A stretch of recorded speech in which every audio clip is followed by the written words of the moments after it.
Beetlejuice, Beetlejuice. It's here, and we're going to review it today. We'll give our overall thoughts, and then we'll go into a detailed recap and analysis.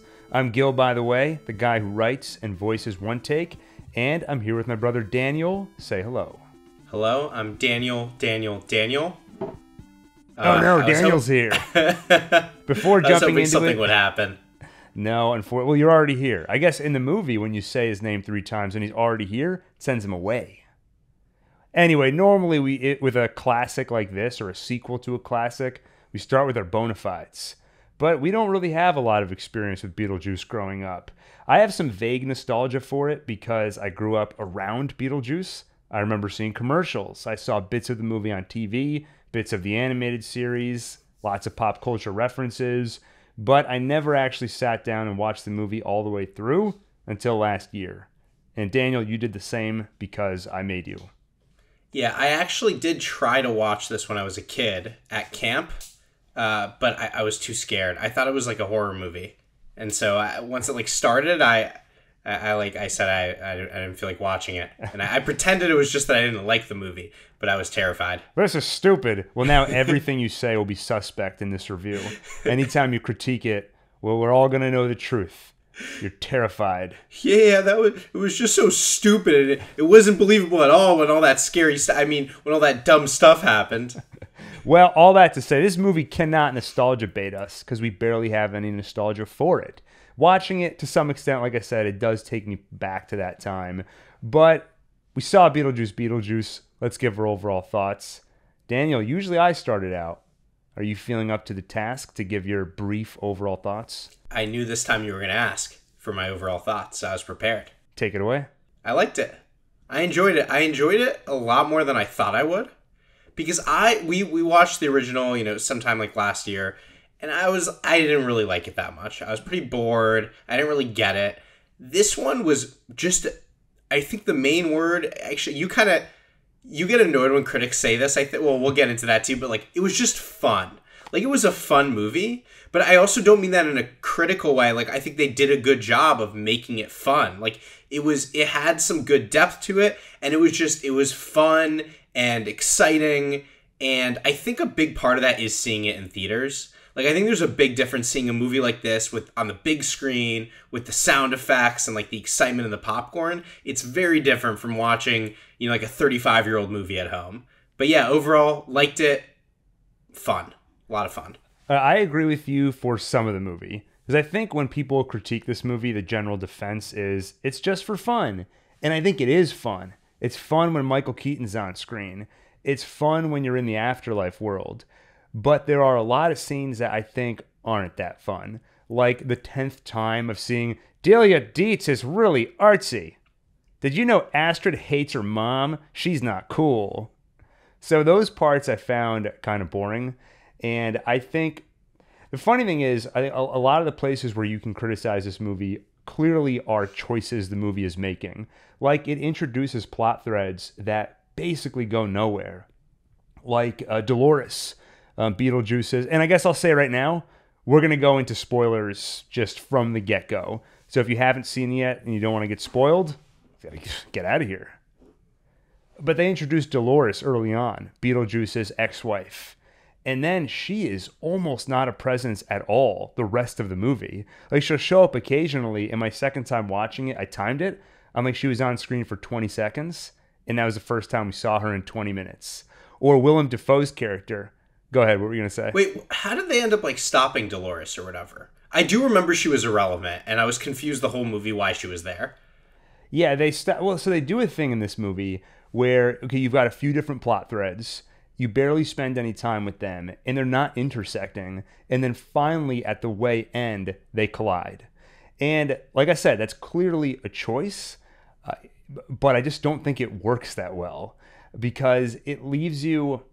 It's almost like the movie ends up being more of an anthology film, where it's got different short films that are connected thematically, and they all take place in this weird afterlife world, which I think could work, but some of those short films are too short and don't have enough to them, so you kind of leave them wanting more. And in lieu of them, you end up with some of the stuff I talked about before, like the drama between Lydia and Astrid or Lydia and Rory. And some of that stuff, especially when it's in the same movie as Beetlejuice and all the crazy afterlife stuff, it's like I would rather be in the crazy afterlife. The rest of this stuff is just so much more boring by comparison. But we'll talk about how that all resolves itself at the end and talk more about, how we feel about the ending when we get there. But just in terms of overall thoughts, so I do think overall I enjoyed the movie. It just left me kind of wanting more. Some of the stuff I loved. Michael Keaton as Beetlejuice, of course. I feel like we got more of him in this movie than we did in the original. I didn't time it or anything, but the writers said that they were trying to follow a similar format as the first movie, where Beetlejuice is really not in it for much of the runtime. I think in total it's about 17 minutes. It felt like a lot more in this one, but they specifically said it's not much more, but they wanted it to feel like more. So I'm curious to time it out and see if it's, again, only like 15 to 20 minutes. The afterlife stuff, again, they do a good job of just hearkening back to the weird stuff we saw in the first movie, but introducing some new stuff, which we'll shout out as we go. And one weird one that I'm not sure how to feel about, but Jenna Ortega did a great job in the role of Astrid. But what's weird is that she seems to be the only person in the movie who is really trying to act like a real person. Everybody else, including Winona Ryder, is really hamming it up. So I'm like, okay, Jenna Ortega acted well, but was she not supposed to? Because it just has this weird clash where she's acting like this is just a normal movie and everyone else is all wacky. So it felt a little off to me. I'm not sure. But in the end, so one thing I walked away thinking is a phrase I coined. To me, the movie feels like less than the sum of its parts. Because like I said, there's those fun little moments. Like Willem Dafoe. We cut to him. I love seeing him. He has no relation to the plot. Like, of course, he's connected to it, but they don't really intersect at all until the way end, and then it resolves itself in seconds. And like I said, obviously that was a choice they made. And there is some humor to, you expect this all to matter, and in the end it doesn't. And now I'm just repeating myself. It's like if you're going to take something away, I need something entertaining in lieu of that, something to replace it. And what we got is Astrid meeting this boy, stuff that feels like it would be in a teen Disney movie or something. And the last thing I'll say is I kind of felt this way with the first one, but I kept waiting for the plot to start. I'm like, what's this movie about? And then finally, when I felt like, okay, I see Astrid's getting taken to the afterlife, we got to go rescue her. But I checked my phone, I'm like, there's 20 minutes left in this movie. And yeah. Which, again, I keep saying it, but you could do a movie that's not super plot-centric, and it can just be sort of a series of fun and funny situations. I just think that in this movie, some of them worked a lot better than the others. So I saw this movie with a friend of mine, and his main complaint, he complained in the middle of the movie, the exact same complaint. He said that the first act was just way too long. He's like, why are there so many characters, so many setups? There's just not going to be enough time to resolve all these. And he's right, like there wasn't. And so that...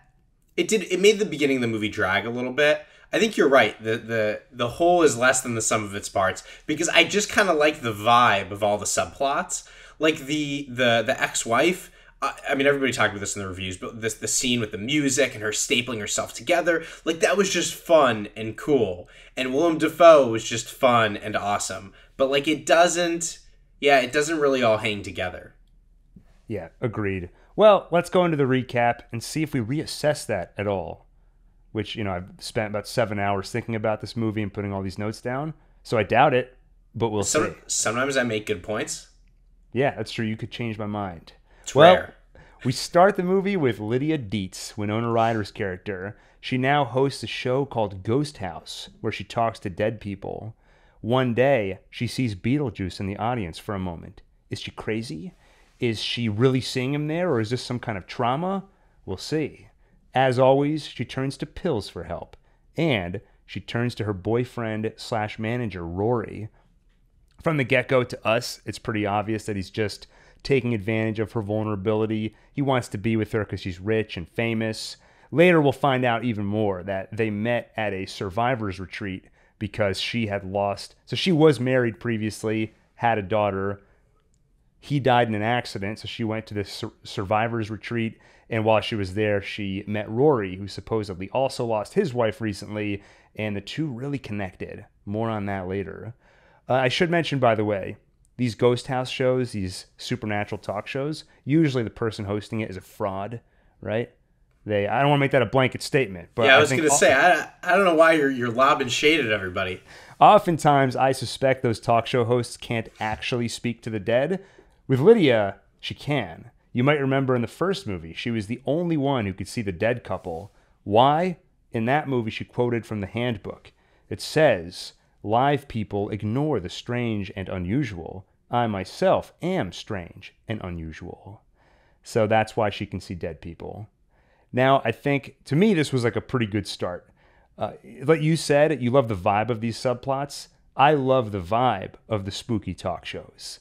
That's why Late Night with the Devil, which I don't think you saw that, but earlier this year... Too scary. That one was legitimately trying to be scary. That was a perfect movie for me. I just love that atmosphere. And it already gave me some laughs. Like when Rory comes into the bathroom and he sees Lydia taking the pills. He's like, "No, dump him out." And she's like, "Come on, just one more to get through today." "Okay." And then he digs him out of the trash, takes one himself, and hands him back. And it sets up a little arc.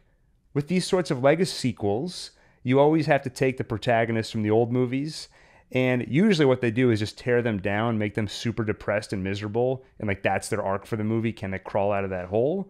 They do that a little bit with Lydia, but they don't go so far with it that I get annoyed. It's more like they give her some struggles. Now, how well does it pay off those struggles later in the movie? We'll get to that. Anyway, I do find it kind of weird with Ghost House that I feel like they treat it like it's fake. Like Lydia's reactions are so over the top. She's screening footage of her going into a haunted house, and she just keeps making these faces like she's acting like it's fake, but I think it's real. And so I guess canonically, so Winona Ryder, good actress, but she's playing a character, Lydia Dietz, who I guess is a bad actress. And like we said, she can see dead people. In fact, in the bathroom here, when she excuses herself after seeing Beetlejuice and freaking out, she sees a lady with a knife in her head who I guess got killed. She was like, "I told the magician, you should wear contacts." And so I guess he didn't miss, hit her in the head with a knife. Last thing I'll say about this sequence is just that this is a good example of plot threads that don't really go anywhere. Lydia can see dead people. She sees a dead person here. And really doesn't matter much in the movie except for one critical point. But I kind of forgot about it like halfway through. Yeah. But she gets a bunch of texts from her mom, Delia, goes and visits her at the art gallery. Like I said at the front of this review, Delia, very into weird modern art, so she's at a bizarre exhibit right now where she herself is the canvas. And she learns from Delia that Charles Dietz, Lydia's father, is dead. So this scene really confused me. And I mean, I think it was a choice the way they did it, but I was watching it and I was like, wait, Lydia's mom just died? Or sorry, Lydia's dad just died. Her mom's husband just died. And it's like the scene was, I mean, she was saying that, but it was like really light and like comedic. And so I was confused. I was like, is it maybe somebody else died? Like some distant person? I actually took me a few scenes to be 100% sure that who I thought died had died. Well, it's the movie obviously has a sort of dark humor to it. And I guess in a world where you can just like walk in and out of the afterlife, death isn't as scary a thing. And the whole scene is played for laughs. She's like, "Charles has left me. What? He divorced you? What? How can you say such a terrible thing? No, he died." And she explains how he died. We get a claymation flashback. His plane crashed. Oh, wait, no, he survived. But then he was eaten by a shark. So some context, Daniel, that might clear up some of your confusion. I actually read about this. This is one of the very few things I read about. Okay, well, I think let's not go into specifics, but the actor who played Charles, Jeffrey Jones, had some legal troubles about 20 years ago that pretty much ended his acting career. If you want specifics about it, very easy to look up and see what exactly happened. And no one has confirmed this, but everyone pretty much assumes that's why the actor was not asked back. Now, Go ahead. And when the character appears, it's just it's just the like chest and below.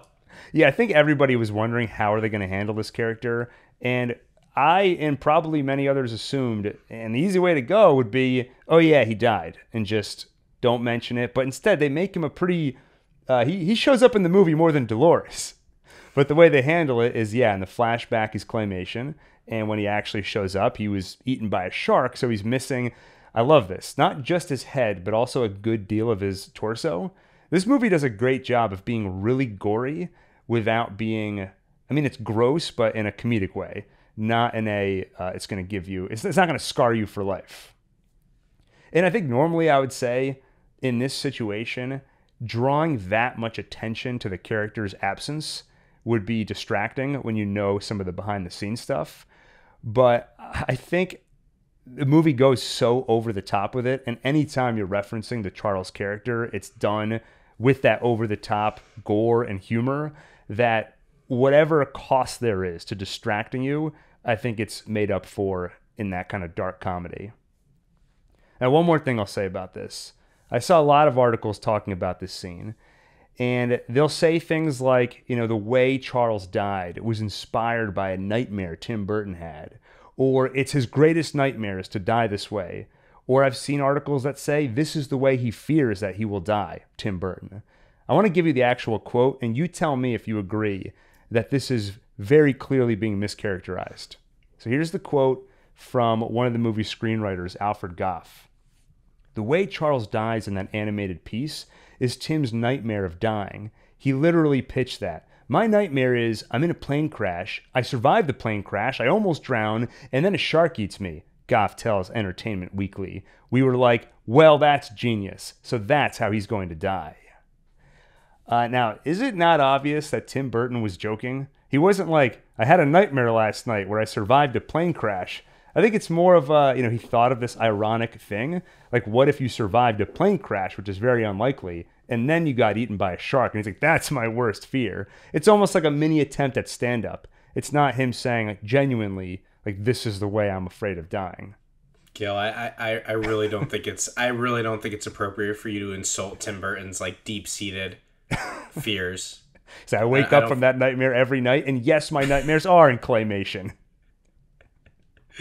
He's waking up drenched in sweat, and then you go and you make fun of him. What kind of fool would have that dream? Well, I'm going to stand by my position on that. Finally, Daniel, we cut to the afterlife, where we see Danny DeVito plays a custodian, takes a break from work to drink some, not sure what that stuff was, like oil or drain cleaner or some kind of cleaning fluid, which I figured, okay, you're in the afterlife, you're already dead, you can do whatever you want. But why is that what he wants to do? I'm not sure. I also like the idea that he's like cleaning, but it's like the place is disgusting. Like why do they bother having a janitor? One thing I loved in this movie, they show you a little bit more of the afterlife. It still feels pretty claustrophobic. Like you never get a wide shot outside of the weird desert sandworm scenes. Everything still feels very contained. But you see, a lost and found room. You see a laundromat or dry cleaners. I also love Danny DeVito's super wide, like glowing eyes. Everybody in the audience like reacted when Danny DeVito showed up. Yeah, and then of course he's only in the movie for like a couple minutes after that, because while cleaning the lost and found, a few boxes open up. We see they have different body parts in them. You got a couple arms, legs. The parts, you already alluded to this, they all work together to not just stick themselves back together. In most movies like this, someone will pick up an arm, stick it into their arm socket, maybe twist it a couple times, but no. Here, she actually has to staple the pieces of her body back onto herself, and it reveals this is Monica Bellucci, who is playing a character named Dolores. And while all this is happening, we have Tragedy by the Bee Gees playing over it. And I think this is a great example of the parts of this movie that are best. The parts that feel like a music video, where it's not really as much about the story and more about just taking in the great visuals and the audio and just enjoy the visceral experience of watching it. Once she's all put together, she goes up to Danny DeVito and she's like, "Where's Beetlejuice?" Doesn't really give him a chance to answer. and then just sucks out his soul and leaves him deflated on the ground. This is some of that stuff I was talking about, some of the creative new additions to the afterlife. It did seem like she was supposed to be the main antagonist of the movie. Yeah, especially because it's following the template of early on. You get a glimpse at the bad guy. You see them kill somebody, so they set up the threat. And then like this is her longest scene in the movie. And then she just shows up in little parts here and there. Now, Beetlejuice. First time we see him in the movie, other than Lydia's glimpse at him in the audience. He gets called upstairs. We see him managing a team of those shrunken head people in this afterlife call center. I love the shrunken head call center. That was a great scene. Great like environment. Yeah, those guys are just a great presence in the movie. They remind me of the Goombas in the Mario Brothers movie from the early 90s. I don't know if you remember that.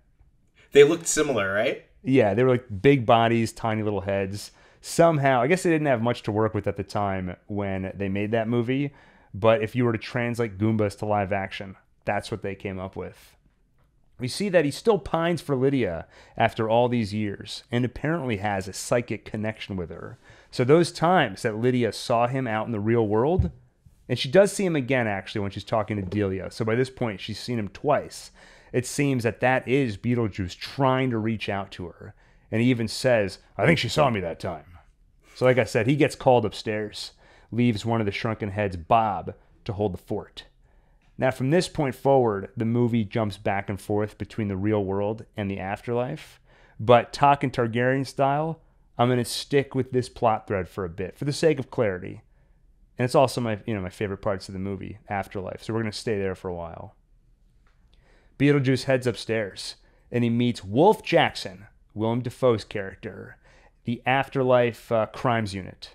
In real life, he was an actor, and now he gets to be a real detective. And his thing is saying, you got to keep it real. And he says that many times in the movie. I never got sick of it. I found him delightful in this.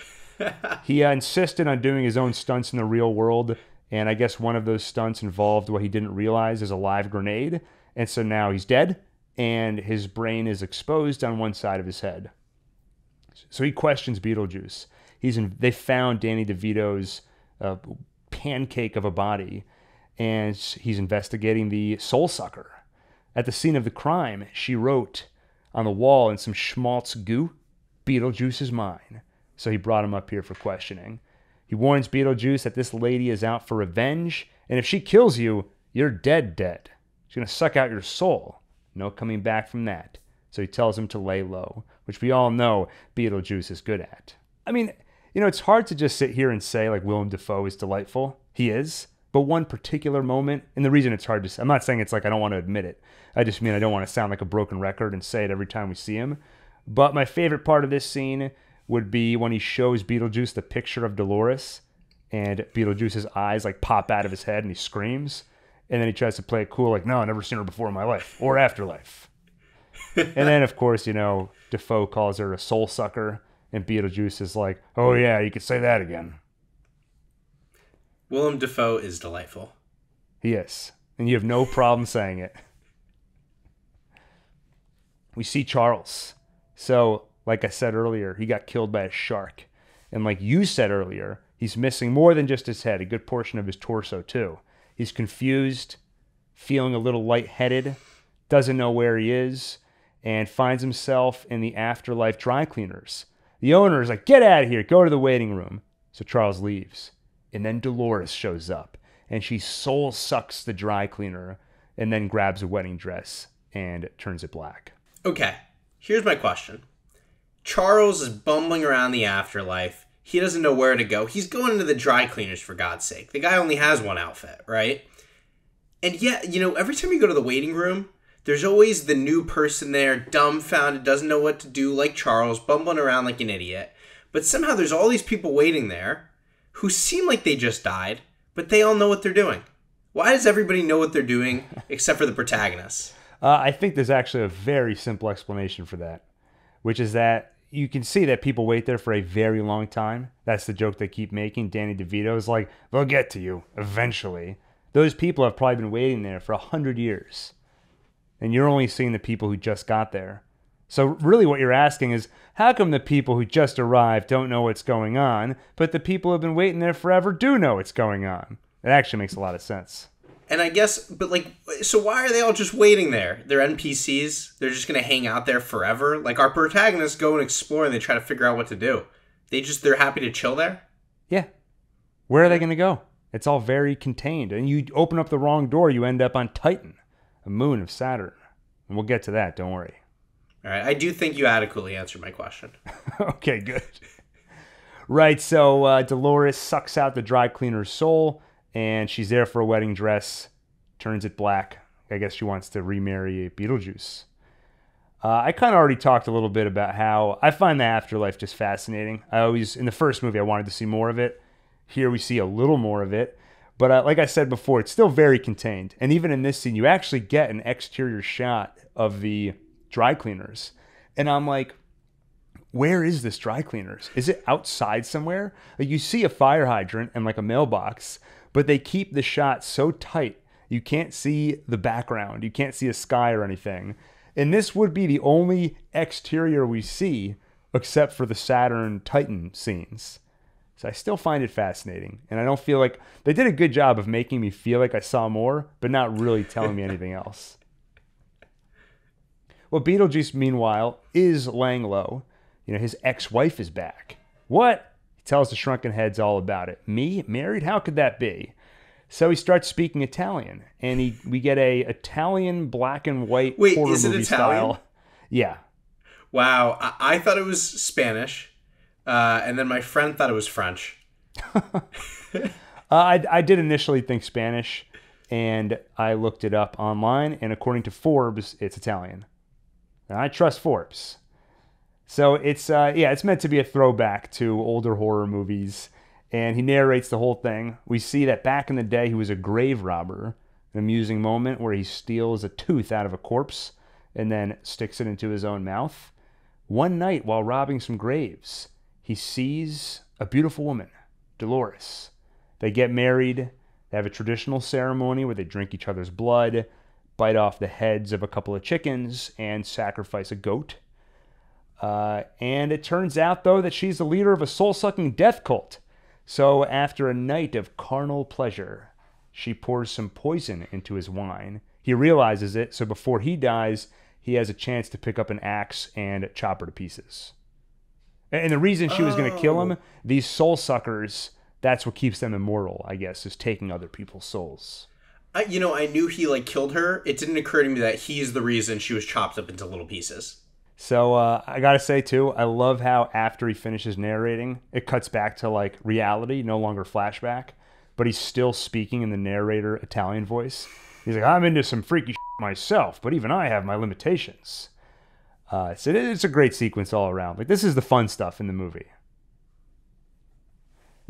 Wolf Jackson, Willem Dafoe, is continuing his investigation, finds the human pancake at the dry cleaners, sees the stolen wedding dress, and figures she is set on a romantic reunion with one Mr. Juice. And Mr. Juice, meanwhile, he has his shrunken heads barricading the door. He's like, all right, a little higher there. He has Bob dressed like him and wearing a wig as a decoy. My favorite part is he tells him, I need you to stand in front of me at all times so she'll suck your soul while I make my getaway. And of course, Bob just goes along with it. And then he sees in the papers, Charles Dietz has passed away. And he says to the camera, now's my chance. And I think that's a good time to cut back to the real world. We finally meet Jenna Ortega's character, Astrid. She's at school. Everyone makes fun of her. She's a nerd, kind of into the macabre. I don't know, actually, I guess she's not really into the macabre. That just feels like, I think everyone assumed she would be kind of goth, like Winona Ryder's character. But really, she's just a nerd. She's into Dostoevsky. She is sort of morbid, though, is the feeling I get. And she's into causes. You name a cause, she's into it. But she's mostly made fun of because of her mom. Right, because her mom is the host of Ghost House. Yeah. So, the kids in her dorm put, one of those, a sheet and write boo on it, have it hanging in her dorm room, that kind of thing. And she hates her mom, too. Probably partly because it gets her made fun of. And she misses her dad, who died years ago. She keeps ignoring calls from her mom. So Lydia, Delia, and Rory, they all drive to school to let her know that her grandpa died. And they bring her back to Winter River, which is where the town is. That's the town from the first movie. That's where the house is located.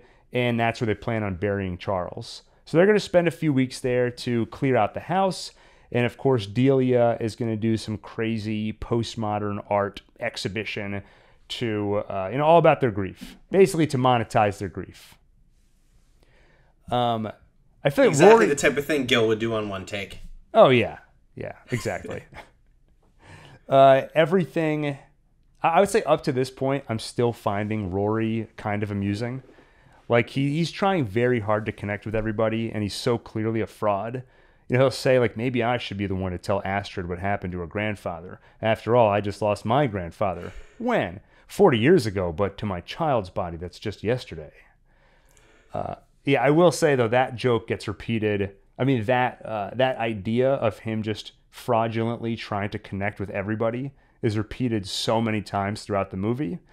And that's the example of, the whole idea of this movie is having these sort of plot threads that don't go anywhere, which, like I said, I'm okay with that because those individual threads are fun.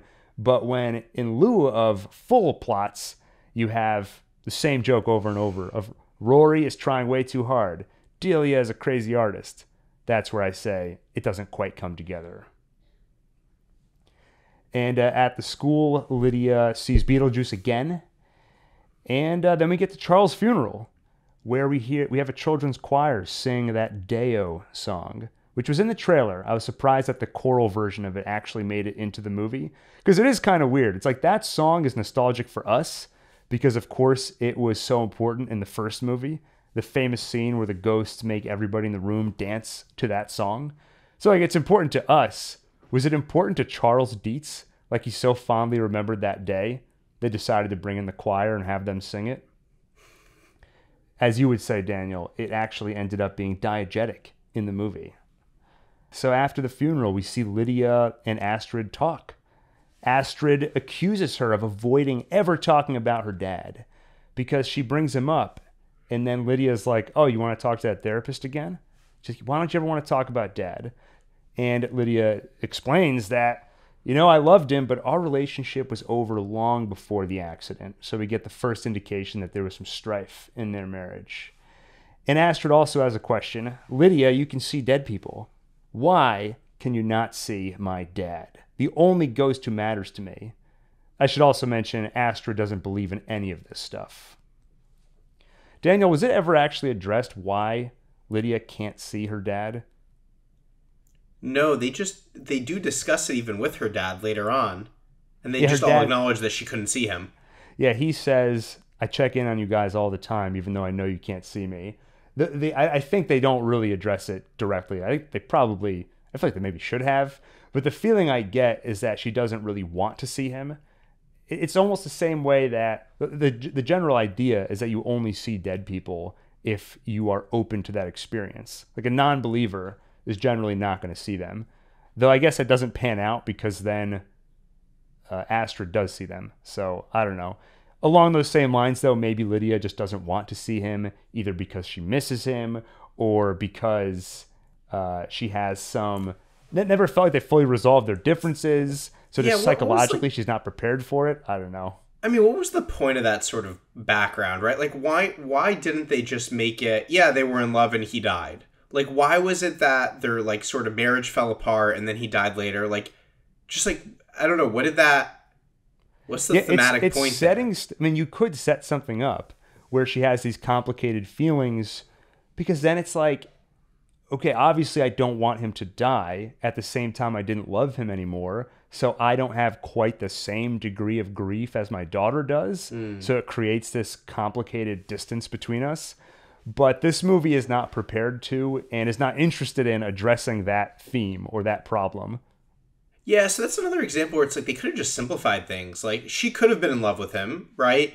But, she's not able to process the grief while her daughter actually is trying to. And that could have just been sort of the strife. And that was kind of developed. Like, they could have just stripped away some of the complexity and background and exposition. Yeah, it creates like, okay, if you're trying to do a just for fun movie, then go full on into just for fun mode. But when you hint at these complexities, then don't go anywhere with them, it becomes like more noticeable. And then it becomes frustrating because you're like, this could have been more substantial. It didn't have to be such a, you know, not such a small movie in a way. And then I'm sort of, I mean, we'll keep talking about it, but I'm sort of unclear. I'm sure you'll clarify it. But it's like the overall theme of the movie, like what's the point? Right? Like there was so much stuff going on. It's like kind of like with a fun movie like this, you'd expect just a simple message, like a kid's movie, which is like, you know, it's about how to accept yourself. It's about how to get over grief. Like you expect some one-liner like that. And I don't know, maybe there is one, and you'll probably tell me. Well, no, I don't think there is. And I think part of the, not the point of the movie, but I don't think they're trying to do that. They're trying to be an abnormal movie, and they're quote unquote just trying to have fun. Which like, and so I don't think there is any message at the end of this. It's like, and I think that's meant to be humorous in the same way that, I forget which Simpsons episode it is, but there's one where all this crazy stuff happens. And then at the end, Lisa's trying to figure out the point of it all. And they're like, it's just a bunch of stuff that happened. There is no point. Perhaps there is no moral to this story. Exactly. It's just a bunch of stuff that happened. Like even what we talked about earlier, where you have all these plot threads, like you expect them to intersect. And I think part of the humor is that they finally do, and then it's all resolved in a second. And I do think there is some humor to that. But it's like, I mean, I don't want to keep repeating myself, but if that's what you're going for, just for fun, then have more fun. Like this scene between Lydia and Astrid here on the bench, talking about, you know, this unresolved grief for her father and stuff, like that's not fun. And it doesn't go anywhere. Yeah, you can't really make a movie that way. You're right. Like they kind of got stuck in the middle. Because, yeah, exactly. By the way, if they did fully lean into the fun, then there would have been a point to the movie in a certain way. Like, I guess part of this is like they needed to make choices, and they kind of didn't make choices all the way. Right. Like, imagine if this were just a series of fun short films that take place in and around the afterlife. Beetlejuice pops up here and there. In fact, a lot of anthology films will have an intersecting, a sort of overarching story that connects them all. Like imagine Beetlejuice hosting in between stories. He pops up, you know, like the Crypt Keeper, Tales from the Crypt. I mean, that would be fun. That would have been better. I would have liked that. I should mention Charles' gravestone is a big shark tooth. That's nice. So at his wake, Rory tries to endear himself to Astrid. He tries to be sort of the new age, like, I'm the cool dad. And of course, she's not having any of it. And she calls him out fully. She knows exactly what he's up to. You know, I know you're just taking advantage of my mom for her desperation, blah, blah, blah. She sees right through it. And then possibly because of that, Rory's like, I need to do something big. So he gathers everyone's attention. And in front of everybody, he proposes to Lydia. He wants to get married on her favorite holiday, Halloween, which is only 2 days away. And she sort of reluctantly is like, okay, I guess. That brings up another question I had. Why was this movie released at the beginning of September and not around Halloween? I actually think based on when my horror-related videos start to go up in views, I would say the Halloween season begins almost exactly on September 1st. Because I remember last year, I explicitly saw a significant uptick, literally day one of September. And now, I mean, this movie is actually doing well at the box office. So now it can be there throughout the Halloween season and just continue to pick up views, continue to pick up ticket sales. Also, this scene, I really like this scene where Rory like starts to cry. Like he tries every tactic to get her to say yes. Like he's publicly pressuring her and then is about to start crying. Or maybe he does start crying a little bit. Yeah, he's an entertaining character for a while. Astrid, of course, she is not happy about this. Just she bails, rides off on her bike. We get a pretty nostalgic part of the movie because she rides over the same red bridge where the couple died in the first movie. She almost gets hit by a car. Then she swerves out of the way, almost gets hit by a truck, crashes through a fence into a tree, and atop that tree is a tree house. And in that treehouse, there's a boy. and it's love at first sight. He's reading Crime and Punishment. They're both Dostoevsky fans, and they open up to each other very fast. She reveals that after her dad split with her mom, he went to Brazil to try and save the rainforest, and he died in a boat accident. So we find out that she is, where did she get her whole, being into causes thing? It's probably from her dad. Probably related more to him than her mom. She's doing this silly ghost stuff. I mean, you think about it. She can see dead people.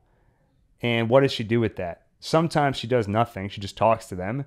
And other times she monetizes it for a cheesy TV show. So, who would you look up to? Obviously the one who's being smart with her gifts and making a bunch of money off it. I think I said earlier that it feels like this movie is cutting between an awesome Nightmare Before Christmas-esque Tim Burton movie. It's cutting between that and like a Disney Channel movie. These are the moments where, I know her meeting this kid, I think his name is Jeremy in the movie. Meeting this kid obviously is setting up for something. But in the meantime, we're watching like a teen love story. It kind of reminds me, we had a conversation about WandaVision, where the first few episodes, they really take their time. And it's bold to essentially have an entire episode that is basically recreating the aesthetic of a 50s sitcom. But at the end of the day, do I want to watch a 50s sitcom right now? Like, you did a great job, but it's just not something I feel like watching right now. And especially when it's sharing screen time with something that I find a lot more enjoyable, I start to get like, come on, get to the point, all right? I'd also just say, I don't necessarily find Jenna Ortega's character that likable. I mean, there's some likability that just carries over from other movies, like she's a good actress, but so far we just see her being really bitter. And bitter people are only fun to be around when they utilize that bitterness for humor. And she's also not that funny. So I did think a lot of this was carried by just, I realized I don't even think I've seen anything by Jenna Ortega, but it's like she's just so in the culture. Everybody loves her. Like, I found myself just also liking her. Like, I think she's just a charismatic actress.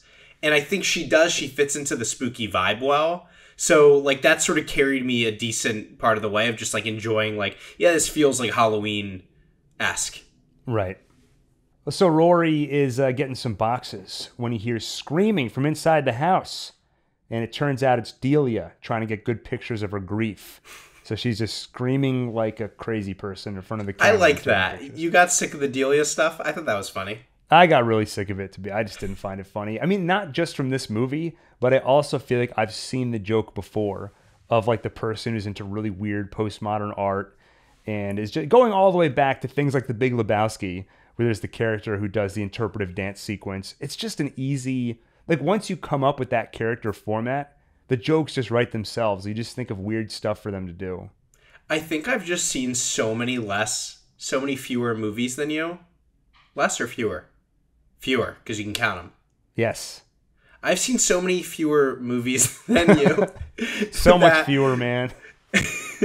That a lot of these things, I guess they're less played out for me. Like, even the Disney rom-com whatever of Jenna Ortega and the Boy in the Treehouse, like, I wasn't really bored during that. And then the same thing with the artist stuff. So, I don't know. I think I'm just, like, less jaded with these things than you. But also, maybe I like the spooky stuff not as much as you. So, to me, it's like, it was all entertaining.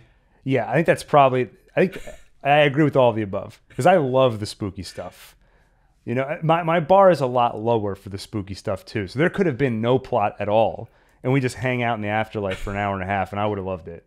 To be fair, though, I love world building. So afterlife world building, that would have been the most exciting thing to me. Even they're not really doing, they're not showing us that much, like we were saying. The world could be totally absurd and have no internal logic. But as soon as there's a new world invented... and I get even the littlest detail, I'm like, yeah, I want to know more about it. And I got to explain the timeline. Exactly.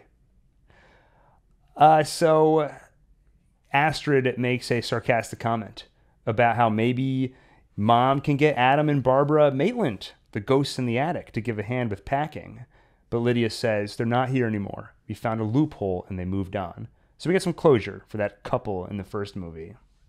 Wait, by the way, do we know from the first movie what is moving on? Like if you take the soul train, which we'll get to later, or if you stop being a ghost, if you stop being in the afterlife, like do you just cease to exist, or is there like a heaven or something in this world? Well, we see Jeremy get later in the movie. You'll see him fall through the floor into just endless flames. So that would appear to be hell. And when they get on the Soul Train, I forget exactly what they said, but they called out a few upcoming stops, and at least a couple of them sounded like euphemisms The pearly for gates. heaven. Yeah. So there's a few different variations of it. So it seems like any concept you've heard of the afterlife is probably represented somewhere. Oh, so maybe like the afterlife that we see in the movie is like purgatory. You know, you're in a waiting room for like thousands of years. No, I think that's exactly what it is. Well, Astrid heads to the attic, and she finds that old model of Winter River and a flyer for one bio-exorcist by the name of Beetlejuice. She reads the name out loud. We all saw this in the trailer. Lydia's like, "Don't ever say that name." Why did you say that name? And then Astrid says it again, and Lydia freaks out. She's like, "This attic is off limits. If you say that name 3 times, crazy stuff is going to happen." Then she walks outside. This is another joke where I'm like, this is just such an easy joke. We've seen this before. Lydia goes outside and does some breathing exercises, and she's like, "Oh, oh, oh, oh." And Delia's like, "It sounds like a llama behind me." It's similar. It's a similar vibe as the postmodern artist joke, where you take somebody who's trying to process some grief, and they get all kinds of weird, like holistic methods of doing it, and they're all kind of funny. So in this case, it's a funny sounding type of breathing. I'm proud to say I did not laugh at that one. All right, nice. Finally, something we can agree on. Yeah, and from now on, I'm going to pretend to not have found any of those types of scenes enjoyable. Rory, you've done it again. Yeah, I think the movie is at its funniest when it's not explicitly making jokes, and more when absurd things are happening and it's just played straight. And I'll call out a few examples as we get there. Lydia and Delia talk. We get a little tidbit here. So in the first movie, Lydia refers to Delia as her stepmother. And so everyone assumed her biological mother is dead. But in this conversation here, Lydia says, Astrid blames me for Richard's death. Delia retorts, "You blame me for your mother's." And then Lydia says, "She's not dead." So that was kind of funny. That's an example there. Delia's playing it totally straight. You blame me for your mother's death. Well, she's not even dead. And Wait, we get I totally missed that. I also did not realize that Astrid is a stepmother. Yeah, well, Not Astrid. Lydia was, or Delia was Lydia's stepmother. Delia, yeah. Yeah, I mean, it's one line in the first movie, and then followed up by one line in this movie. But diehard fans have wondered for many years about what's going on with Lydia's biological mother. The original script for the first movie apparently had her alive, and she would have been a character in the movie. And then in the musical adaptation, she's given a name, Emily Dietz, and she's dead. Interesting. Just a little tidbit. But I do think the way you read that joke aloud of how they played it straight, but it was funny, that sounds funny. If I rewatch the movie, I think I would laugh at that part. So Astrid hangs out with that cool boy some more. Kind of meets his parents. His mom is always in the kitchen. Dad is always on the couch. Were you suspicious, by the way, when we walked through and we didn't see their faces? I was not explicitly suspicious that the kid is dead, but I did think something weird was going on. Can I brag that I didn't think the kid was dead, but I thought the parents were dead? Okay, good. You can have it. Yeah. Oh, wait. Oh. Thank you. I guess I should have been tipped off when he has the handbook for the recently deceased in his room. He's like, "I found it at a yard sale." And I was like, "Oh, yeah, I found it at a yard sale. That makes sense." I will say, I've said this many, many times before, but when I'm watching a movie, I'm explicitly not trying to guess where it's going. Now, if we had paused the movie there and someone was like, "Gil, so what do you think's going on here?" I would like to believe that I would have pieced it together. I wasn't trying to guess. The guess popped in my head, okay? Why are you trying to take this away from me? Gil 1, Daniel 0. and Jeremy too. He likes records. He likes old stuff. So obviously, Jen Ortega loves that. Astrid's really into him. And she opens up some more. Tells him how she and her dad were planning to visit the top 10 creepiest places in the world. Okay, so she is into the macabre. So confirmed. And he invites her over tomorrow for Halloween. It's going to be her first date ever. Lydia and Rory are packing. Rory's like, what's up with these creepy old birds? This is another one, actually, I want to point out. Or pick at. I feel like bird watching has been... I think it used to be a punching bag. If you wanted a person in a show or a movie to have a really lame hobby, like he's into bird watching. And I feel like this movie feels old-fashioned. And in some ways, it's a good thing, like some of the practical effects. And in other ways, it's like, it's just really played out. Like, yeah, he's into bird watching. Leave him alone. Gil, is there something you want to tell us? I want to be a bird watcher, and I'm just too embarrassed to do it. Gil's been wanting to start a bird watching YouTube channel. All of OneTake has just been a way to procrastinate from starting the bird watching channel.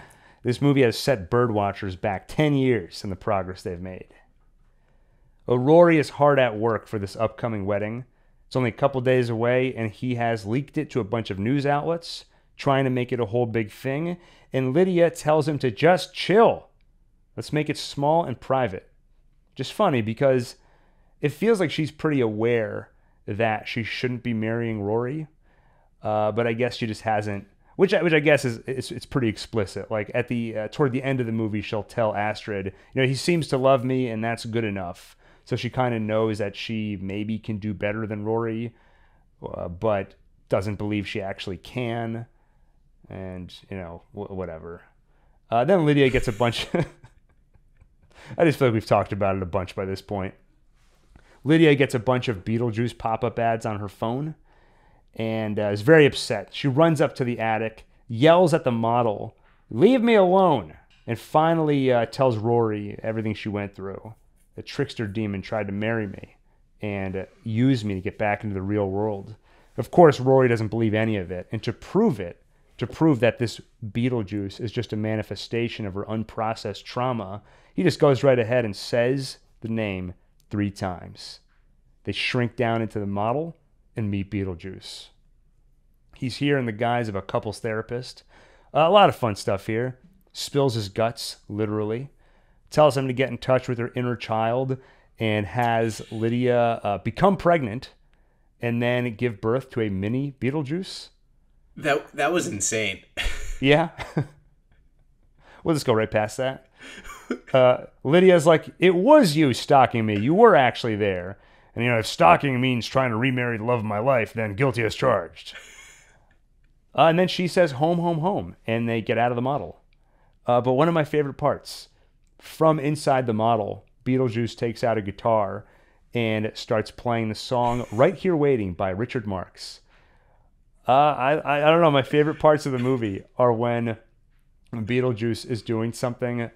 Obviously the general zaniness of Beetlejuice, but then when he's doing this, like the contrast of a creepy dead guy doing something that would belong in a standard kind of love story in a situation where it's totally inappropriate, it's just hilarious. I, too, was entertained by that part. Okay, good. Delia buys some snakes. She's planning to use them and to perform a ceremony at Charles' grave. Apparently queens back in Egypt would do this at the tomb of their deceased pharaohs. And so she wants to recreate that. Don't worry, the snakes have been defanged. Totally harmless. Now, after Lydia's run-in with Beetlejuice, she tells Astrid, "You're finally going to get what you want. We're leaving." But now Astrid doesn't want to leave because she met this cool boy. And I don't know why I said that like Christopher Walken. She met this cool boy. Lydia agrees to stay a little longer so Astrid can go on a date with this boy. Now, I do have to point out, so at this point, we are an hour into the movie. And it still feels like, when is it gonna start? Now, I remember feeling similarly for the first movie, but that movie did have something else to offer, which was that sense of discovery. We hadn't seen the afterlife before. And I remember in the first act, just the weirdness of that couple coming home, not realizing they're dead yet, and then slowly coming to that realization. As much as that movie was also going almost entirely for comedy, there was an unsettling moment there at the beginning as they're starting to piece together that they're dead. You don't really get that feeling at all in this movie, so you are just left with that, waiting for the actual plot to get started while getting entertainment in little spurts here and there. We also haven't seen Dolores in a while. And so, yeah, I guess that goes right along with what I was saying. That night, they chain the attic door shut, and Lydia takes Astrid to the boy's house. Astrid heads up to his room. Which boy? Jeremy. The cool boy boy. that's the cool boy, yeah. He's just such a dreamboat. And while they're up there, Sigur Rós starts playing, a band I was really into in high school, which was also featured in my favorite movie at the time, Life Aquatic with Steve Zissou, the Wes Anderson movie. And as with the rest of the movie, anytime it's focused on Astrid, it does feel like you're watching another movie. This felt like once that band starts playing, it really feels like an independent movie, rom-com, like a Wes Anderson movie, until they start floating. What? He's a ghost. And it seems that Astrid has inherited her mother's ability to see and interact with dead people. So he confesses everything. His mom and dad used to fight. He would steal a six-pack from his dad, go hang out in the treehouse until one day he fell and died 23 years ago. And now he's stuck on this property. But one day, this girl, Astrid, she popped into his life. And there's more good news. In that handbook, he's found a way to become human again. He just needs the help of a living person. And if she has any doubts about it, he can promise her one thing. You do this for me, you can see your dad again. You know, I was a little suspicious of this guy at this point in the movie. I was like, I feel like this isn't going to work out perfectly. I wasn't. I was like, all right, happy ending. We're wrapping this up here. No, I think this was a good twist. The fact that you were already suspicious of it, I think points to that's what you want in a twist, right? You want to be able to look back and say, it all makes sense. And, to me personally, I didn't know that he's dead, but I did think he seems a little too perfect for her. It's weird how you can't see her parents' faces, the way they introduce them. So something felt a little off, and then you get this reveal. And generally, I did really I liked this subplot. Like I already said, I liked it even when it was just like a Disney rom-com or whatever. But I liked the turn, and, we're about to get to the next twist. But I liked this. Yeah, so Lydia is talking to a real estate agent about this their house that they're trying to get rid of now. They're talking about Astrid, and, who is she meeting up with again? No, it can't be that boy. That boy's dead. Murdered his parents. Cops chased him up the treehouse, and he fell out. So initially, I liked the twist. I did feel like there was some untapped potential there because it wasn't as much of a, oh my God, moment.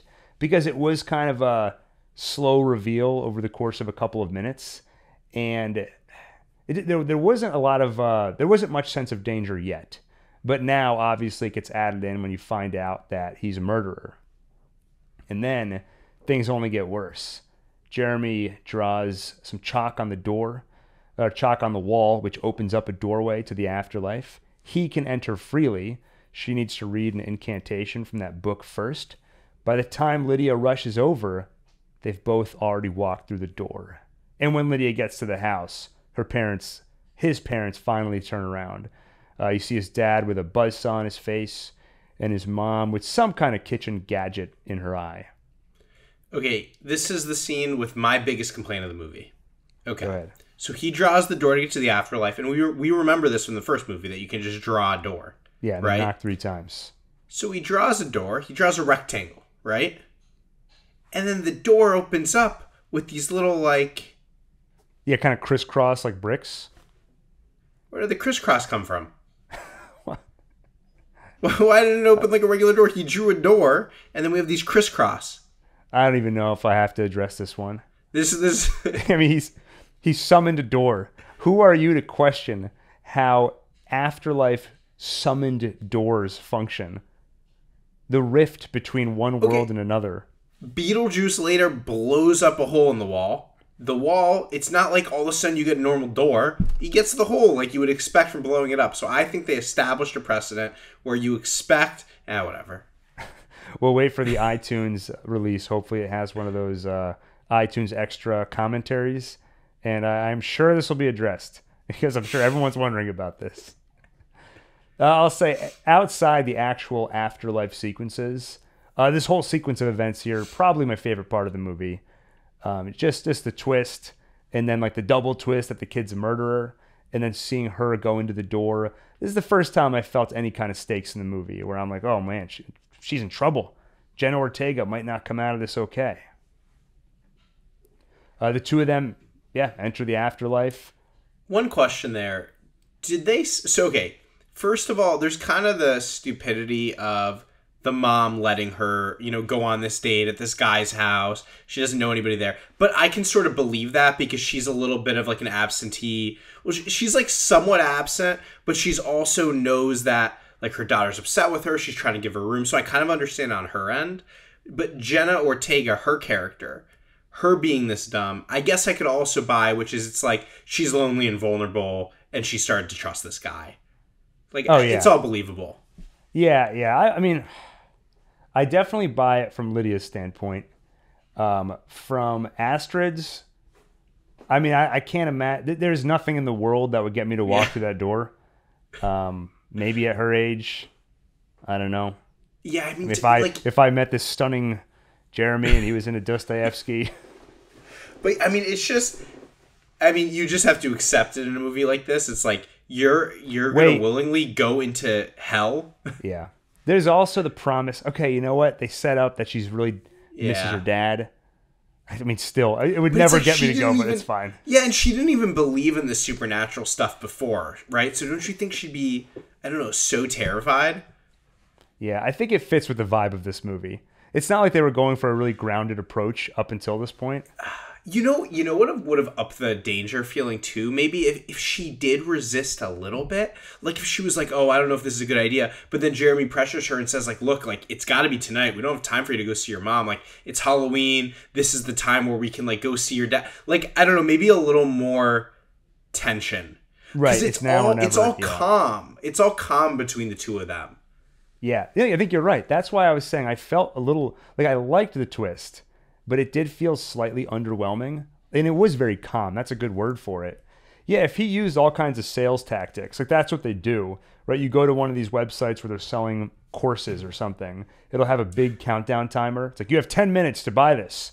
And then if it gets to 0, nothing happens. You can buy it anytime you want. But just seeing time ticking down is such a persuasive thing. So yeah, if he created some tension in this scene and made it a little more believable, made the scene a little more uncomfortable, that probably would have worked better. Yeah. Well, we see Delia at the cemetery about to do her ceremony. She takes out the snakes. Turns out they were not defanged. They bite her, and she dies. Now, I did find this funny, actually. just how quickly it happens. It's not like she takes the snakes out, starts the ceremony. It's like immediately they bite her. I also found it kind of funny, like as much as I wasn't enjoying all the postmodern art stuff, here where she was doing the prayer, and then she would think of like a good line, like, oh, that's good, and then add it to her prayer. I found that funny. Gave me kind of Tobias Funke vibes from Arrested Development. And then also because I wasn't really enjoying her character, it was satisfying to see her die. We'll skip ahead a little bit because we cut back to her later. We'll just go there now. She ends up in the waiting room. And you get the classic, this can't be right. This is a mistake. I don't belong here. Now, one of my favorite parts in the original movie, and then again in this movie, is seeing all the different dead people. And all the creative ways they were killed. You got the one guy with like a million hot dogs sticking out of his mouth. My favorite one in the movie we see at this point. Probably a magician and the trick went wrong. Because he's all chained up inside a little box. And it's filled with water. So I assume he was trying to do a trick where he was going to like a contortionist in a little box and he was going to try and escape and it didn't work out. So anytime he talks, it's completely incomprehensible and just like a gurgling kind of mumbling from underwater. My favorite dead guy. One eye roll joke, though, when Delia's like, I have global entry. Will that help? It's like, obviously it wouldn't help. I didn't laugh at that. TSA pre-check. It's relatable. Lydia rushes back home, goes to the model, and does something she never thought she'd do again. She calls for help from Beetlejuice, Beetlejuice, Beetlejuice. 1 second. She sees dead people. Right. She must have a whole network of dead people. There's no dead person that can help her besides Beetlejuice. Well, you saw how disinterested she and the movie are in her ability to see dead people. She just talks to them about everyday stuff like, hey, how's it going? So I don't think she's doing a whole lot of networking. And also, let's be honest, Beetlejuice clearly has more clout and more ability in the afterlife. That's true. And he's a fixer. He's a fixer, yeah. Everyone else we've met in the afterlife either is bumbling around like, where am I? I don't belong here. Or is just oddly calm and has been waiting in the waiting room for about a century. This is the classic moment in the trailer. And she calls out for Beetlejuice. He shows up. You get the juice is loose moment, which I've been quoting ever since I saw the trailer. And she shows him the incantation that Astrid read. And she's like, what does it mean? And he takes out like a little magnifying glass. And let me see here. Long story short, your daughter's screwed. Turns out she agreed to trade places with the kid. She's going to get on the soul train to the great beyond, and he'll get to live again. That's what that incantation was all about. So she asks for Beetlejuice's help. He says it's got to be a quid pro quo. And she has to agree to marry him. I kind of love this scene. I mean, I love anytime Michael Keaton is on screen as Beetlejuice, I'm having a good time. But in particular here, when she's like, what do you want? And he's like, well, I've got this ex-wife, and she's kind of a whack job, and, she's kind of clingy. The shifting tones where he's like, she's going on the soul train to, my ex-wife is kind of annoying. He's delightful. Yes, he is. He is. Him and Willem Dafoe. So yeah, Lydia pieces together. He wants to get married. They sign a contract where they'll get married if he helps to get her daughter back. So, like you alluded to earlier, they draw a chalk bomb on the wall, blow it up, and they're in the afterlife. So, like I mentioned earlier, I'm going to talk about the long gaps without Dolores. We have not seen her in 30 minutes now. And the last time we saw her was a 16-second scene of her walking down a hallway and people just being scared of her. Which there was one moment I enjoyed where there's that skeleton who just screams and then his jawbone falls off. So by this point, we're about an hour, 10 minutes into the movie. Dolores, stitched herself back together, killed Danny DeVito, killed the dry cleaner guy, and walked down a hallway. So it is just weird. You could cut Monica Bellucci and Willem Dafoe out of the movie, and you would still follow the plot entirely. But we've talked about that enough, I think. I was going to say no, because if you cut Willem Dafoe out of it, he'll never explain to Beetlejuice about his ex-wife coming. And then I was like, oh, right, yeah, you could just cut both of those out. You cut both of them out, yeah. Well, now there's a hole in the wall from the afterlife to the real world. So all the shrunken heads use that moment, use that opportunity, and they escape into the real world, which doesn't play much of a role after that, but it is fun. You just see them walking around and not really, I was going to say wreaking havoc, but not really. Like one of them. They rob a store. Oh, were they robbing the store? Yeah, I think. Yeah, I mean, okay. I don't think they had money to buy stuff from that store. Well, there was at least one guy. At least they weren't robbing it in a very violent way. They were just taking stuff. They seem nice. Yeah, one of them was riding a bike. We see Willem Dafoe practicing sounding cool with his gun, just like practicing lines. And then, again, he says, you got to keep it real. And then he gets word that there is a live person who has broken into the afterlife. Of course, talking about Lydia. So he calls in the Ghoul Squad, gives them a whole speech off cue cards, of course. And he tells them, remember, This is what you've been training for your whole afterlife, your entire deaths for. Love that. And then he has them all chant, gotta keep it real. That's when the joke starts to go a little far from me. Well, and then he just starts doing karate moves. And he's like, ha, ha. And that's when the joke officially went like 1 or 2 steps too far from me. So the get it real thing or keep it real thing was funny because, multiple times he says to himself, like, man, like, why did I ever become a cop or something like that? And then his assistant says to him, you're not a cop, you're an actor. And then he goes like, you're right, you always keep it real for me. Like, I like that that's the point, is it's like he keeps forgetting that he's an actor. Yeah. It would have been fun if it leaned more into that. Like, he's actually missing a chunk of his brain, so he genuinely forgets, like, what he is. Oh, yeah, that could have been funny. Part of his speech, by the way, is sift through the sands of Titan if you have to.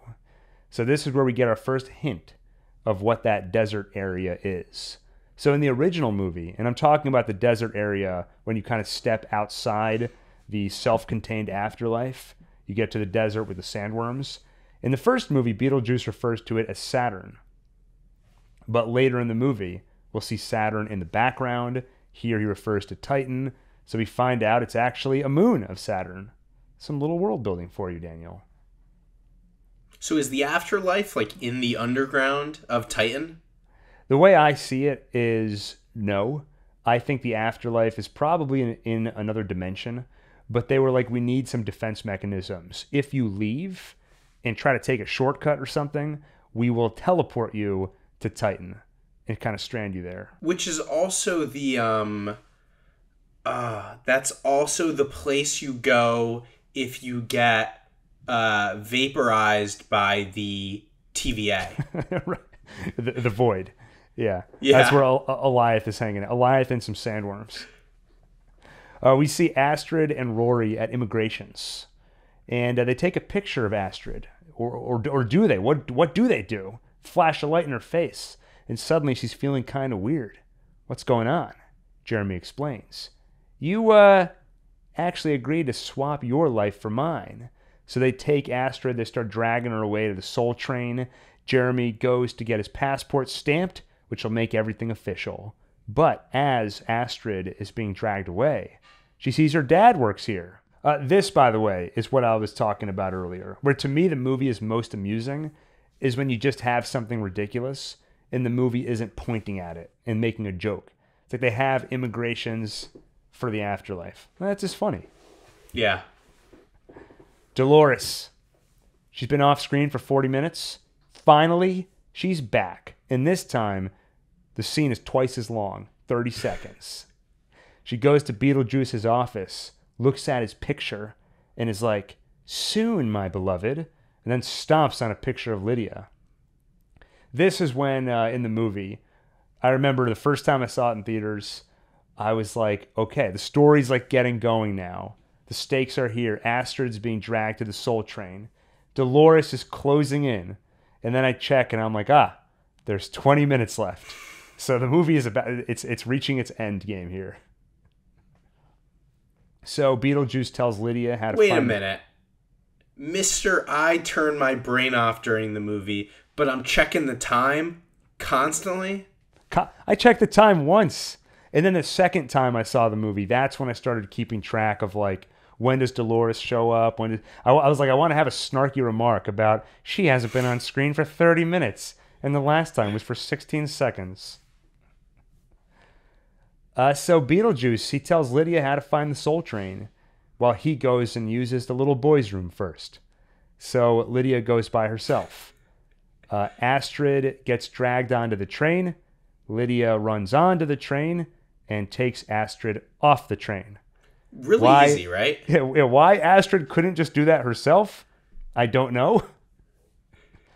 But it was funny, have the Soul Train. It's everyone dancing to soul music. So Astrid and Lydia getting chased, run for the emergency exit, which takes them to Titan. And this is where we see Saturn in the background. And Astrid's like, I swear the afterlife is so random.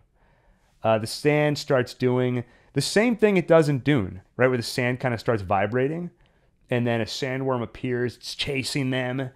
And then Richard opens a door and helps them back into the afterlife to safety.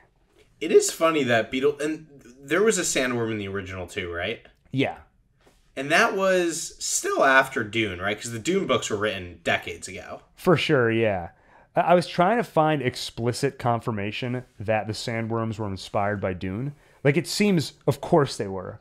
And I think everyone will say it was inspired by Dune, but I haven't seen anyone explicitly say, oh yeah, when I wrote that, I was inspired by Dune. That's the kind of thing that drives me crazy. When I'm trying to do an explainer video or like a documentary style video, I will go crazy trying to track that stuff down because somebody will just say, X was inspired by Y. Or probably you would say Y was inspired by X, right, to be chronological. And it gets repeated so many times, it just gets accepted as true. But then you try and trace it back, and I'm like, I can't find a quote. So it's possible that two people came up with it independently, and it just seems like one was inspired by the other. But, I mean, we haven't really shouted it out yet, but obviously we love the effects in this movie. A lot of it, of course, done practically. I'm sure CG is involved, but pretty well hidden. And this whole sandworm segment felt very old school, not just because of the claymation sandworms, but something about the way the scene is colored with like the strong contrast between the sky and the actual sand.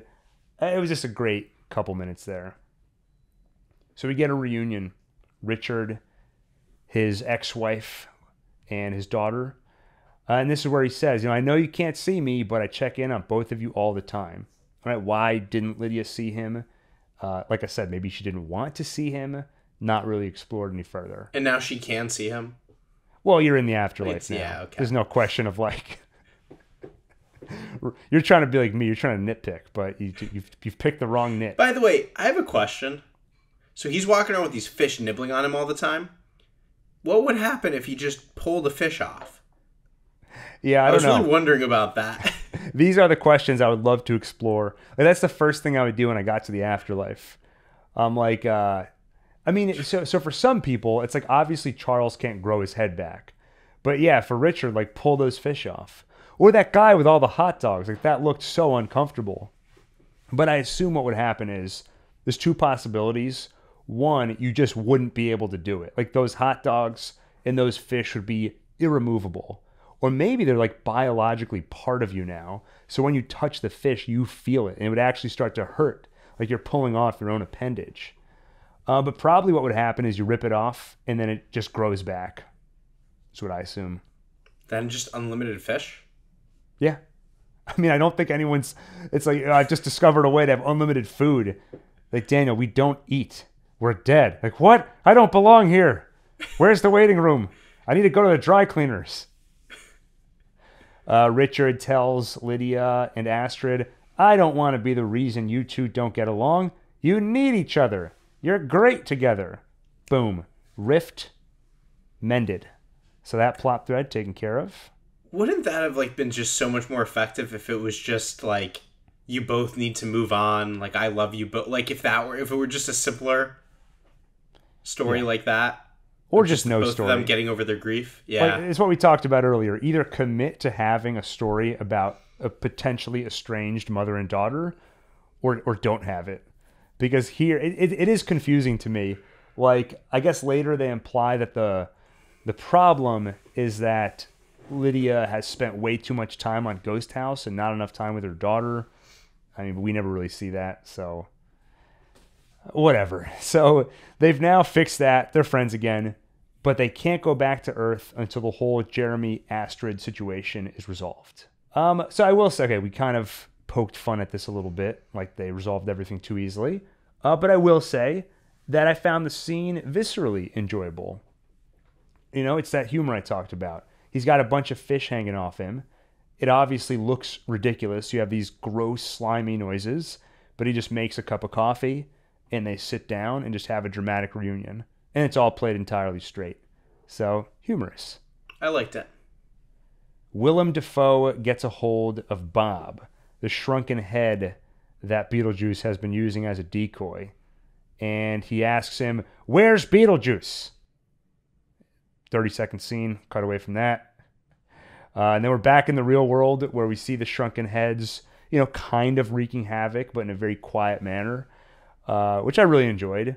You see Rory freaking out. He's like, these shrunken head people are everywhere. And then he sees the priest from the church driving by, who offers to give him a ride to the church. We get back to Delia, who's still in the waiting room. She keeps going on and on about this is all a mistake. They keep telling her to take a number and wait your turn. She gets desperate enough to say a certain word 3 times. Beetlejuice, Beetlejuice. Before she even gets to 3, he shows up. And he agrees to help her if she agrees to help him find the runaway bride, Lydia. Meanwhile, Dolores, she finds Bob, sucks the soul out of him, and including the Bob name tag, which was funny, went right into her mouth. I felt bad for Bob.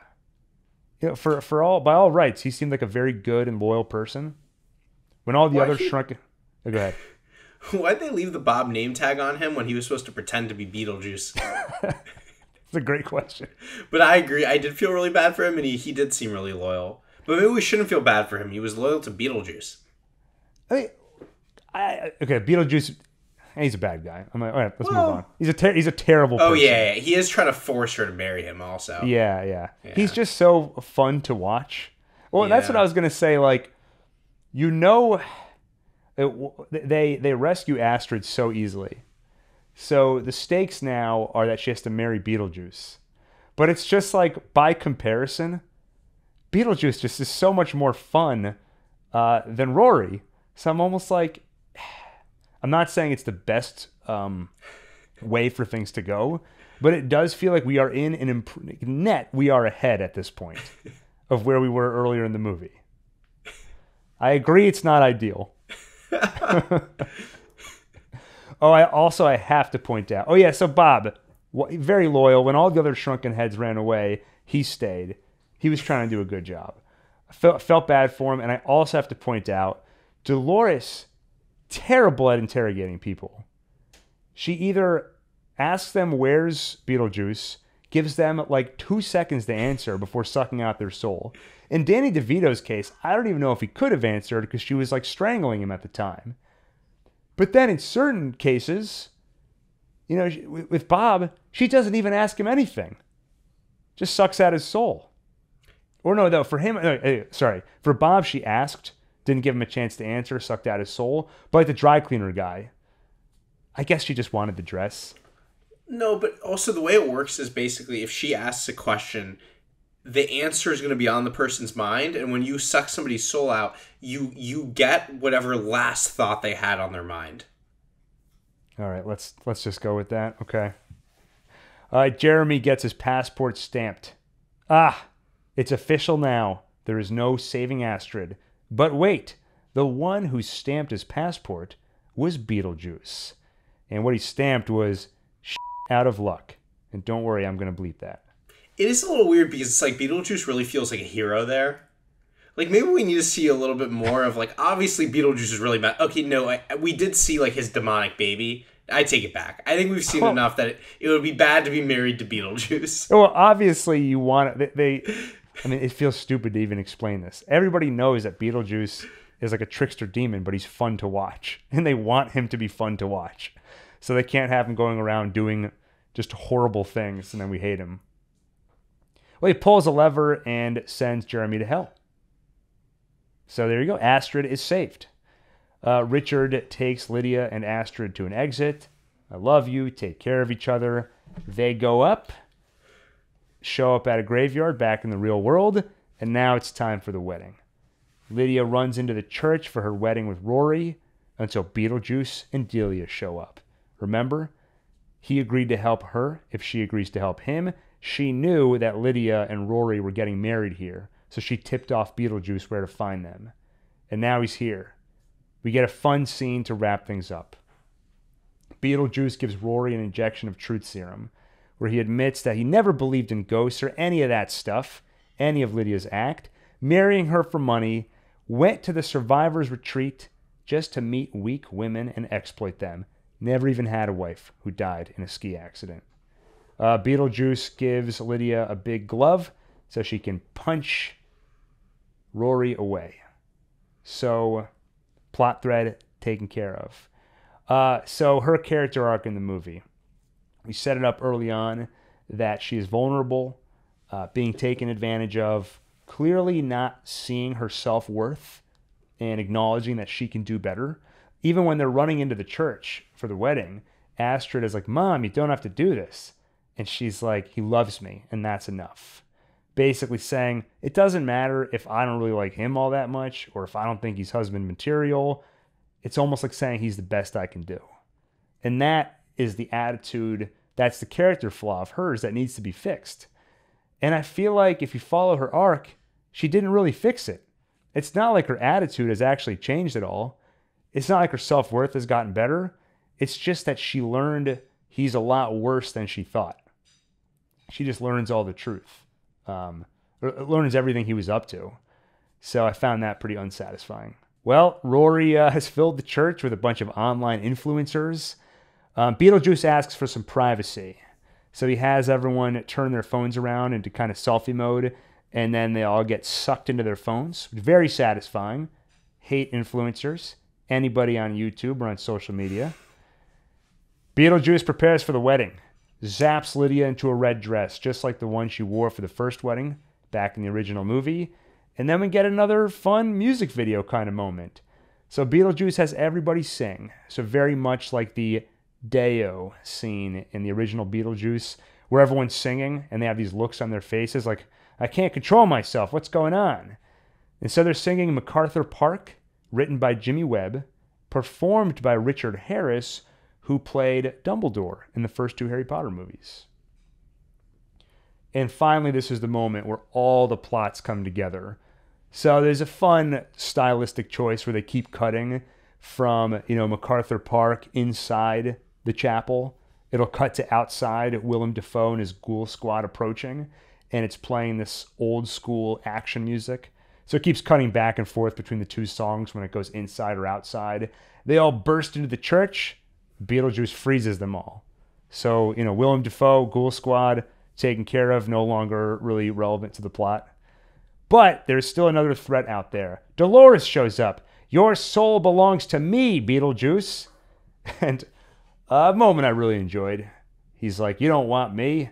I'm a lone wolf. What about this guy? And then he snaps his fingers, and suddenly Rory is wearing an I Love Dolores shirt, or I Heart Dolores. Astrid rushes to the handbook, quickly draws a trap door on the ground, and that opens a gateway to Titan. Sandworm pops through it. Beetlejuice takes on the form of a matador and beckons the sandworm to attack Rory and Dolores. All right, that's taken care of. So there's only one thing left. Lydia still has to marry Beetlejuice. Or does she? Astrid took a look at that handbook, and it seems that Beetlejuice has violated Code 699, illegally bringing a living person to the afterlife, Lydia. So that contract is null and void. Lydia says his name 3 times. He blows up like a big balloon and pops. That's the end. So we've alluded to this a bunch. We've talked about it a bunch. And I've said it a few times. Of course, all of this was a choice. I think it feels very old school to have these disparate plot threads that don't intersect until the very last moment. Everyone just runs into each other. And there's some humor, like I said, in the way that it all gets resolved very easily. You expect this big confrontation, and it ends up being almost nothing. So, in the moment, watching the finale, I find it amusing. It's just the journey here could have been more engaging and more entertaining. Willem Dafoe heads back to the afterlife and brings Delia with him. And she gets on the Soul Train with Charles, gets reunited. She's very happy to see him. A little humorous moment where she's like, look what happened to me. And there's 2 very slight bite marks on her neck.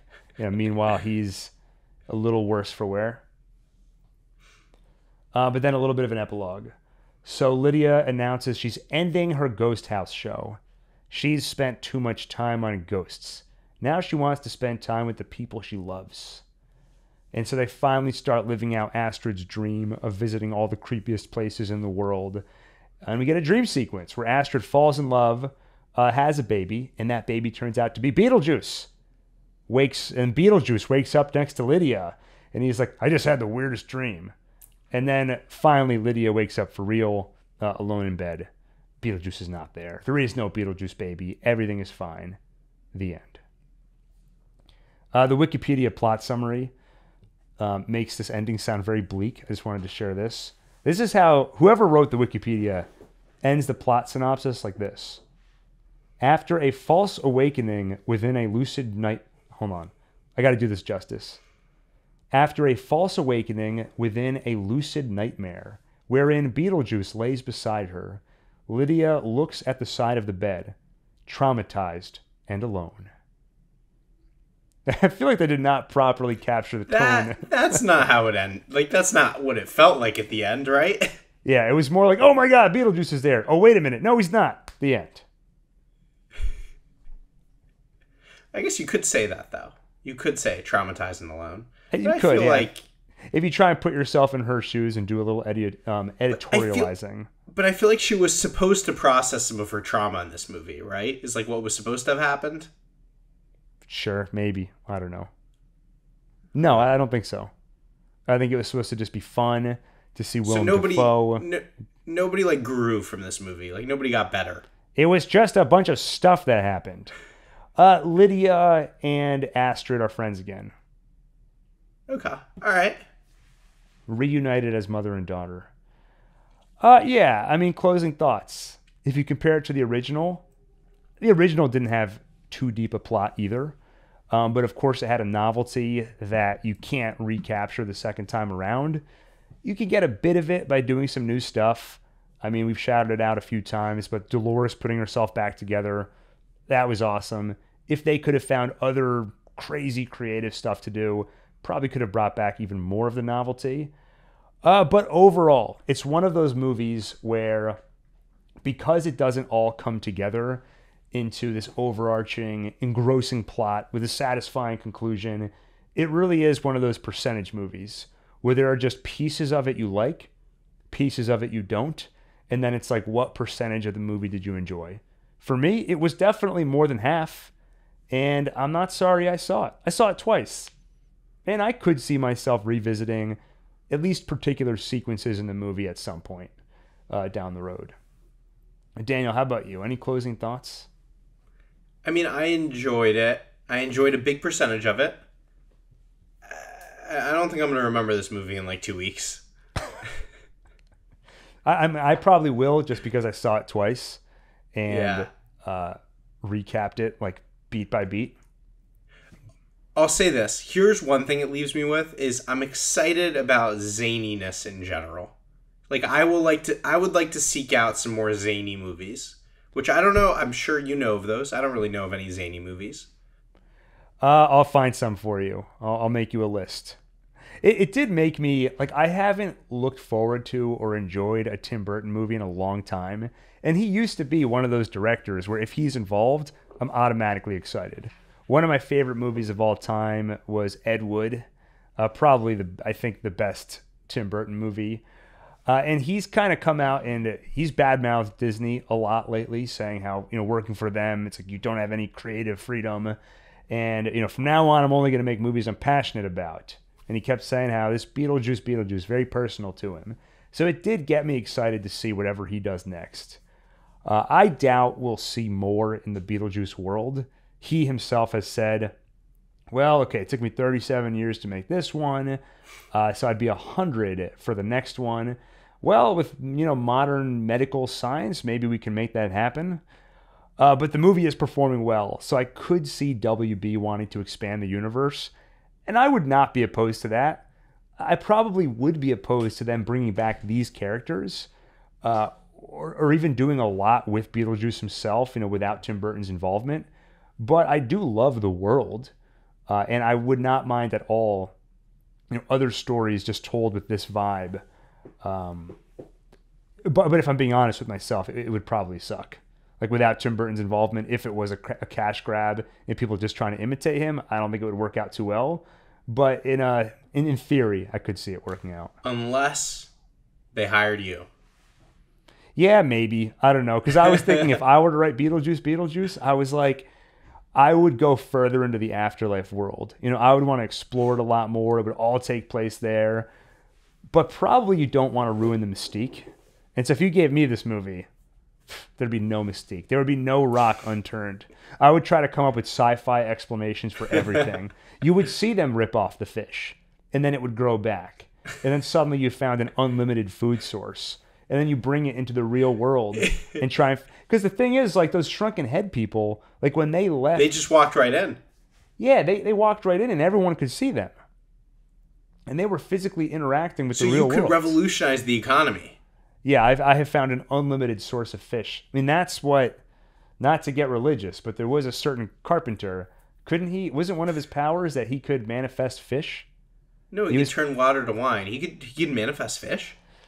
I feel like I read a story. Did make a bunch of fish.